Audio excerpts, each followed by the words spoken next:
Hi, this is Ed Fitzpatrick. If you enjoy local politics as much as I do, be sure to join our friends at Rhode Island PBS for the show A Lively Experiment. Hosted by Jim Hummel, the weekly series features journalists, pundits, and politicians debating the stories and issues that matter most to us Rhode Islanders. Tune in to A Lively Experiment and be part of the conversation. Fridays at 7 p.m. on Rhode Island PBS and wherever you get your podcasts.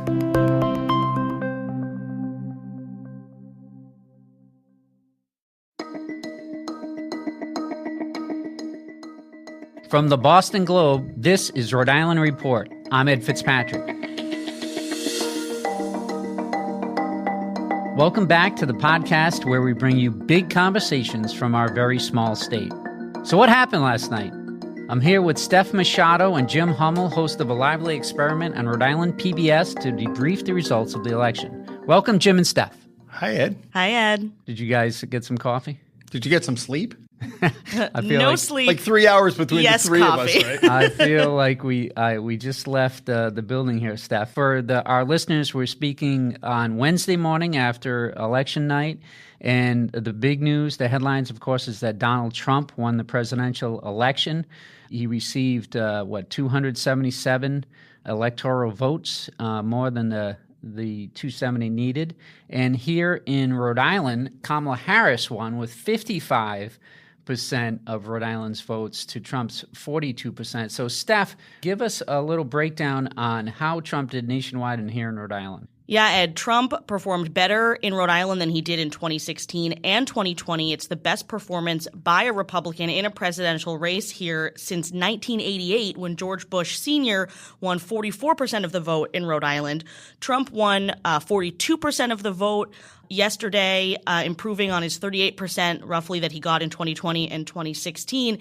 And he also flipped 3 communities from 2020, Richmond, West Warwick, and Woonsocket, which all went for Biden last time. I'm going to put an asterisk on Woonsocket because as of the time we're taping this, 9:30 a.m., Trump is up by 251 votes in Woonsocket, and there are still some mail ballots yet to be counted. But certainly it's neck and neck in Woonsocket, a community that went decisively for Hillary Clinton in 2016 and for Joe Biden in 2020.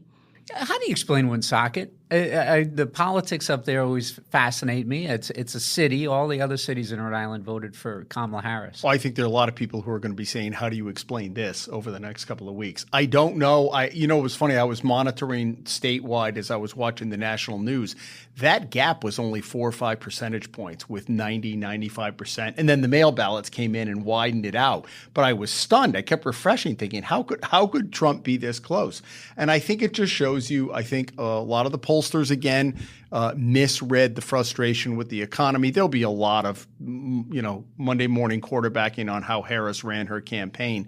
But I think when you go to the grocery store and you get a, bag of groceries for $70, I think that's what, immigration, not so much here, but I think the economy really was this whole threat to democracy. I think people were, and climate change and the Supreme Court and all those, existential threats, people are focused on right now. Affording a house, sending your kid to school, and buying groceries.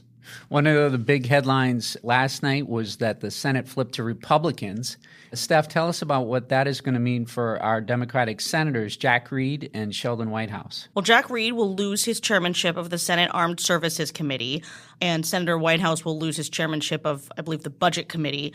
And I talked to all of our congressional delegation last night. Yeah, you were there at as I call it, the Biltmore. Yeah, at the Biltmore, a.k.a. the Graduate, where the Democratic headquarters was. And, of course, Whitehouse and Congressman Gabe Amo and Seth Magaziner easily won re-election last night. But what they were really watching for was who's going to control Congress. And I did talk to them before we had the results, but Senator Whitehouse, mentioned how bad it would be, in his opinion, for Rhode Island if Republicans took control of the Senate, because we wouldn't have those U.S. senators, in powerful positions as chairman of committees. And also he's very concerned about the Supreme Court. The Senate confirms Supreme Court nominees by the president. So if there are openings on the Supreme Court, Donald Trump will be able to nominate justices, which would then be confirmed by the Republican Senate. And Trump has already gotten 3 picks on the Supreme Court during his last term. So that's a big concern of our congressional delegation. I was surprised that the Harris campaign didn't drill down more on that to the young people to say, look, long after we're gone, this is going to affect your lives. And to say, abortion played in various roles across the country, but to say and to remind people all of the things that the Supreme Court has done. This is for the Democrats. Now, obviously, if you're a Republican and you're conservative, you like what they've done. But in terms of the Harris campaign, I thought that was a missed opportunity to talk about the long game.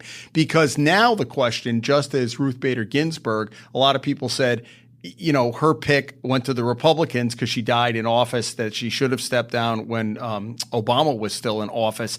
Now the question is, now you look at the age of each of the justices. And this might give cover for some of the older justices maybe to retire because they know that it's not going to go to the other party.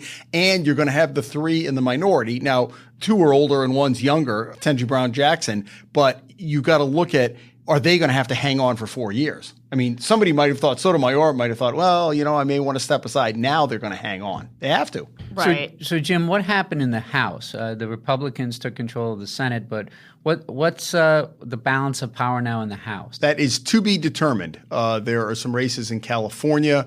And I think if you're a Democrat, you look at that kind of as the last guardrail. Because go back to 2016, Donald Trump won the presidency and the Republicans took the Senate and the House. And really the only major piece of legislation he got through, he did a lot of executive orders, which then Joe Biden had done, and he reversed Barack Obama. When you can't work with Congress, what do?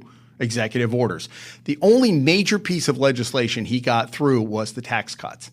And so if the Democrats lose the House, that's going to be inevitable that they can control the budget. If they do gain the House, there will be a little bit of a backstop. And Steph, you were there at the Biltmore last night. What did our congressional delegation have to say? Jack Reed wasn't up for re-election, but White House, AMO, and Magaziner were. Yeah, and I think they were all, of course, hoping that Democrats would either hold of course they were hoping that Harris would win and that Democrats would hold Congress, but they were, I think, particularly hoping that at least Democrats would be able to hold Congress or one chamber of Congress in order to be a check on a potential President Trump, which obviously is what ended up happening. So we'll see. The House control of the House is still up for grabs at this hour. I think the Senate was a long shot to begin with. Mm-hmm. I mean, clearly we look in retrospect 24 hours later and say that it was a red wave in terms of electoral college, and that kind of took the Senate with it. But even if Harris had managed to eke out a win, I'm not sure that the Democrats could have held the Senate. John Tester lost. John Tester. Big, long time. Did Sherrod Brown win? Sherrod Brown. Lost. Did he win? I believe he lost. He lost too. So there you go. Those are 2 seats right there. Steph, tell us about how our congressman did at the polls last night. They did very well. Senator Whitehouse won 59% to Patricia Morgan's 40%. Gabe Amo won 62%. His Republican challenger, Alan Waters, got 32%. And then Seth Magaziner with 58% to Republican Stephen Corvey's 42%. Magaziner is in the more conservative of the 2 congressional districts. They're both blue, but his district of the 2 would have more of a chance of electing a Republican.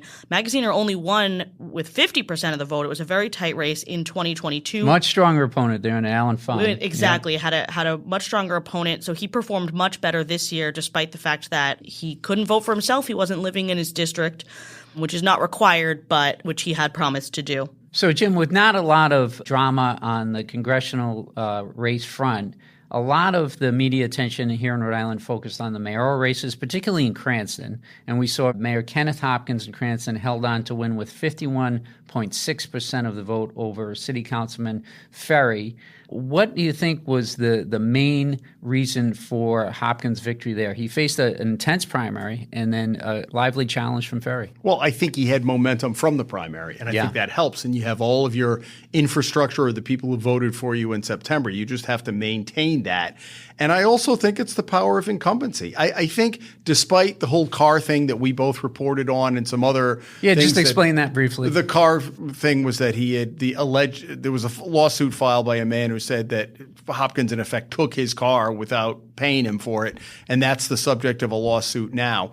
I think when you come right down to it, a lot of the stuff that Barbara Ann Fenton Fung had raised had been addressed. And so by the time you got to the general election, I think he kind of had his footing the last 8 weeks going into it. And look, he is. You look at Tim Walz on the as governor of Minnesota. You look at Greg Amore, the Secretary of State here. They're longtime teachers, longtime coaches, and really, really embedded in the community. And I think that really came home to roost for Hopkins at the end. And it was fairly close. He had 51.6% of the vote to Ferry's 48.1%. Again, final mail ballots are expected to be in by around 6 p.m. Wednesday. Yeah, it wasn't a blowout, but no. And this might take a second to look, but I'm just curious, how did Trump do in Cranston? Ooh, great question. So Kamala won Cranston with 51.6% of the vote to Donald Trump's 46%. So there was some ticket splitting in Cranston with voters picking Hopkins, but not Donald Trump. We'll have more election debrief after a quick break. When you want to go beyond the headlines, let me recommend Rhode Island PBS Weekly. Rhode Island PBS Weekly is an award-winning news magazine broadcast that gives you the full story, powered by investigative journalism and narrative storytelling. New episodes of Rhode Island PBS Weekly drop Sundays at 7:30 p.m. on Rhode Island PBS. Watch past episodes at ripbs.org/weekly. That's ripbs.org/weekly.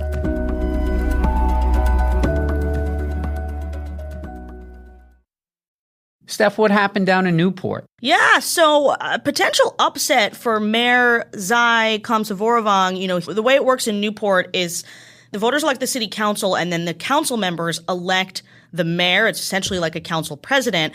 But Mayor Zai came in third. He was the third highest vote getter. Charles Holder was the highest vote getter. And so traditionally, the highest vote getter ends up being elected mayor by the fellow council members. And Mayor Zai is seen as a rising star in the Democratic Party. This is a nonpartisan election in Newport, but probably a bit disappointing for him. And Woonsocket, politics is always interesting up there. Jim, tell us what happened in the mayor's race. Yeah, so Christopher Beauchamp, who is, quote, the incumbent, you remember he was from the city council and he replaced Lisa Baldelli Hunt when she resigned last year. He won 51-48 over John Ward, who was also a city council member. Again, I think it's just he's the guy who was in office, and I think that helps an awful lot. I think when you can hand out the jobs and you can control what's going on, and maybe people aren't paying attention as much, it's like, oh yeah, I've heard that guy's name, I'll vote for him. And in the General Assembly, we didn't have a lot of contests. Just 43 of the 113 General Assembly seats were contested. There were fewer Republican candidates this year and fewer Democratic primaries. But the one that attracted the most attention was a rural district, House District 39, where Democrat Megan Cotter again held off Justin Price, the Republican, in a rematch of their 2022 contest, where Cotter won by just 32 votes. This time it was more decisive, but the attention focused there because Price has acknowledged he marched on the U.S. Capitol on January 6, 2021, and he espoused that debunked conspiracy theory that Antifa was to blame. And is that Exeter and Hopkinton? That's Exeter, Hopkinton, and also part of Richmond. Oh, so all three of those communities went for Trump. Yes. But Cotter was able to retain her seat, so more ticket splitting. And I also think that gets down to retail politics. She's worked really hard out there, and I don't know the extent of what he did door to door. He's a known quantity, but I got to tell you, once you've been in constituent service and a lot of that, I think she mounted a pretty strong challenge saying, I've been here for you the last couple of years. Right. And Jim, tell us about how the Republicans did overall. They went into Election Day with just 5 senators out of the 38 senators and just 9 reps out of the 75 reps. Right. Picked up a seat in the House and looks like they're going to lose one in the Senate pending mail ballots. The House race that I found interesting was Richard Fascia, who was with the Providence Police Department for years working as their public information officer, ran against Kelsey Coletta. Now, she had defeated the incumbent, so it really was, in effect, an open seat.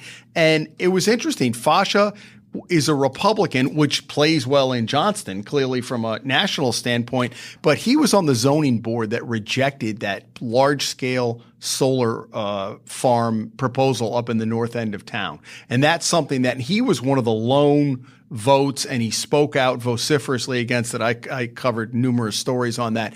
And I think as he went door to door, he reminded people that, that he was kind of the backstop to the developers coming in. I'm sure he had other issues going on too, but that was a highly publicized case, and I think that helped him in the long run. And Colette is the daughter of House Majority Floor Manager Jay Edwards, right? Yes. So the Democrats were hoping to push her, a more progressive candidate than Cardillo, who lost. And I'm not sure that flies in Johnston at this point. Johnston has been a stronghold. I mean, has voted for Trump, now 3 times, I think. Yes. Going back to 2016. Steph, any other assembly races that caught your attention? No, I will just say that the Republican performance in the presidential race in Rhode Island was impressive for Rhode Island, but we're not seeing a similar trend in the General Assembly. There was no significant increase pickups for Republicans. Yeah, it looks like it's going to be the same number. It'll be roughly, the House and the if not Senate, exactly the same. Yeah, okay, so it'll be even. Steph, let me ask you about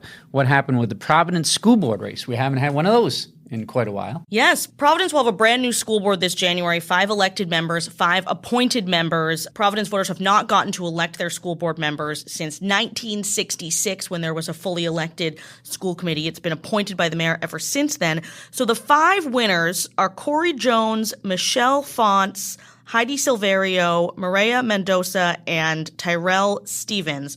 Notably, voters ousted 3 incumbent members of the school board who ran for these new elected seats and lost. The only incumbent member that held on was Tyrell Stevens, who was in the central district of the city. And then Mayor Smiley will appoint 5 members. He's going to start taking applications this Friday. But this was a historic election because it was a new race for Providence voters. And also, right now the school board has no power because of the state takeover, but these are 4-year terms, so these will be the people who take back the schools pending any changes to that plan. And Jim, really quickly, tell us what happened. Why do you think Rhode Island has shot down the idea of holding a constitutional convention? Well, because I think, once again, there was organized opposition, not probably as much as has been in 2014 and 1994. I think there was advertising at the end, and I also think the Democratic machine, got its people out to vote against it. It would have been interesting to see if there had been a master lever, because the bond issues, as they usually do, passed overwhelmingly. If it was 1, 2, 3, 4, 5, if people would have just gone yes. But it shows you that people are paying attention. Overwhelmingly rejected the Constitutional Convention, overwhelmingly passed each of the 4 bond issues.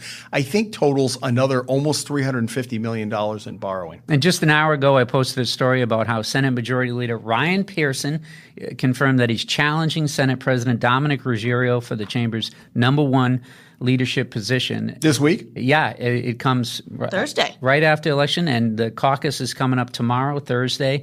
They're going to pick a majority leader and their preference for the Senate president. They don't, everybody in the chamber votes in January on the Senate president, but Pearson's going for #1. What do you make of that, Jim? I think it's going to be a tough slog. Let's put it that way. I mean, let's game that out. If you know that Dominic Ruggiero is going to win, normally you count the votes, don't you? Before you challenge, is this I want to make a statement? If you know Dominic Ruggiero is going to win, why in the world would you be voting for Ryan Pearson? Your parking spot will be in East Providence, and you'll have to take the RIPTA into the State House. Yeah, what do you think, Steph? Yeah, I have no reason to believe that Ruggiero isn't going to win back the presidency. If his fellow Democrats were unhappy with his absence in the chamber this past legislative session due to his health, they would have made that known by now, and he seems to have the support. Of course, anything can happen. My question is actually, does Ruggiero serve out his full term? Considering he is battling a number of health issues, is he going to pass the torch at some point during his next 2-year term, or will this perhaps be his last term and he'll retire? Steph Machado, Jim Hummel, thank you for coming in, drinking coffee, and sharing your thoughts on the election. Anytime, Ed. Rhode Island Report is a production of the Boston Globe in collaboration with Rhode Island PBS. Today's episode was produced by Megan Hall. Audio mixing and mastering by Marissa Ewing of Hemlock Creek Productions. Our music is from APM. Be sure to follow us on Apple, Spotify, or wherever you listen. I'm Ed Fitzpatrick. See you next week.